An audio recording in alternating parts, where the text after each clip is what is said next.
नमस्कार मंडळी, मी प्रीज किचनमध्ये तुमचं स्वागत आहे। आज दोन रेसिपी बघणार आहे। एक म्हणजे मस्त अशी सोलापूर तिखट भेळ बघणार आहे आणि दुसरी म्हणजे मस्त शेवग्याची आमटी भात बघणार आहे। वेगळ्या टाईपची आमटी थोडीशी आहे। आणि बघा इथं काय केलेलं आहे, भेळसाठी चिरमुरा आणि फरसाण एकत्र करून घेतलेला आहे। एक मोठ्या आकाराचा कांदा बारीक चिरून घेतलेला आहे, अर्धा टोमॅटो बारीक चिरलेला आहे आणि थोडीशी कोथिंबीर आणि थोडासा पुदिना आहे तो चिरून घेतलेला आहे। ते छान असं मिक्स केलेलं आहे। आणि सोलापूर स्पेशल म्हटलं की कट तर आलाच, मग त्यामुळे अर्धी पळी तेल आणि एक मोठा चमचा चटणी घेतलेली आहे। त्यामध्ये काश्मीर लाल मिर्च पावडर आणि लाल तिखट ही दोन्ही मिर्च पावडर आहेत आणि छान असं मिक्स करून घेतलेलं आहे। हवं असेल तर तुम्ही वरून लिंबू पिळू शकता। अशा पद्धतीने सोलापुरी भेळ तयार झालेली आहे। इकडे बघा मस्त अशी आमटी करणार, झटपट शेवग्याची आमटी जी भाताबरोबर तर अप्रतिम लागते। तुम्ही इस्कॉन वगैरे टेम्पलमध्ये जर गेला असेल तर सेम ही तीच आमटी आहे, इथे बघणार आहे आपण आता।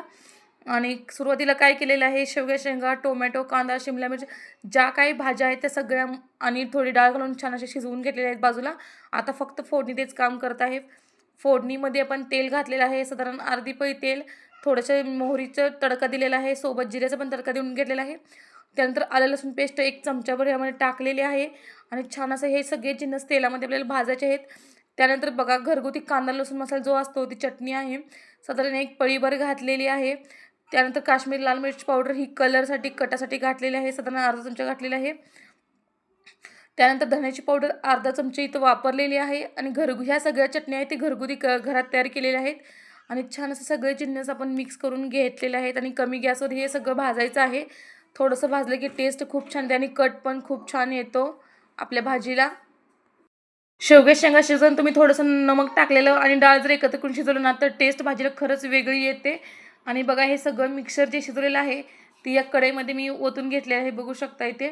आणि सगळे जिन्नस आहेत ते मिक्स करून घ्यायचे आहेत आणि टोमॅटो मोठं टाकलं होतं त्यामुळे ते स्मॅश करून घेत आहे। तुम्ही मिक्सरला बारीक जरी केलं तरी चालेल, पण मी जास्त शिजल्यामुळे पळीनंच बारीक करून घेतलेलं आहे आणि ते यामध्ये घातलेलं आहे। आणि वरून थोडंसं कसुरी मेथी घातलेली आहे आणि कोणत्या पण टाईपचा गरम मसाला तो साधारण अर्धा चमचाभर यामध्ये टाकलेला आहे आणि थोडीशी कोथिंबीर आणि थोडासा पुदिना आहे ते पण यामध्ये घातलेले आहे। छान असे आमटी आपली हलवून घ्यायचे, एक छान अशी मोठी उकळी काढून घ्यायचे आणि 2 मिनिटं गॅसवर ठेवल्यानंतर ना झणझणीत आंबट तिखट आणि थोडीशी गोड चव असलेल्या शेवग्याची आमटी तयार होणार आहे। आणि इकडे बघा माझा ऑल इन वन कुकर आहे, त्यामध्ये इडली होऊ शकते, ढोकळ्याच्या प्लेट्स आहेत, मोदक पत्राचे पण प्लेट्स आहेत आणि त्याच प्लेटमध्ये मी काय केलेलं आहे, वरती भात लावून घेतलेला आहे, बघू शकता इथे भात घातला होता शिजत। आता हा भाताचा डबा आहे तो बाजूला हळूच केलेला आहे, बघू शकता। आणि याच्या खाली बघा मस्त असा वाटाणा शिजत घातला होता इथे आणि तो पण छान पद्धतीने शिजलेला आहे। एका ह्याच्यामध्ये 2 कामं झालेली आहेत माझी। खूपदा काय होतं की आपल्याला थोडीशीच भूक असते आणि आपल्याला पटकन काय तर बनवायचं असतं, तेव्हा तुम्ही ही रेसिपी ट्राय करू शकता, कारण सगळ्या भाज्या शिजवून घेतलेल्या आहेत, सोबत भात पण शिजवून घेतलेला आहे आणि फोडणी दिली की आमटी रेडी होते। आणि मस्त असं भात घातलेला आहे आणि वरून असं शेवग्याची आणि डाळीची आमटी घातलेली आहे, बघू शकता इथे। मंडळी ही रेसिपी तुम्हाला कुणाकुणाला आवडली कमेंट करून नक्की सांगा आणि व्हिडिओ कसे वाटतात हे पण कमेंट करून नक्की सांगा।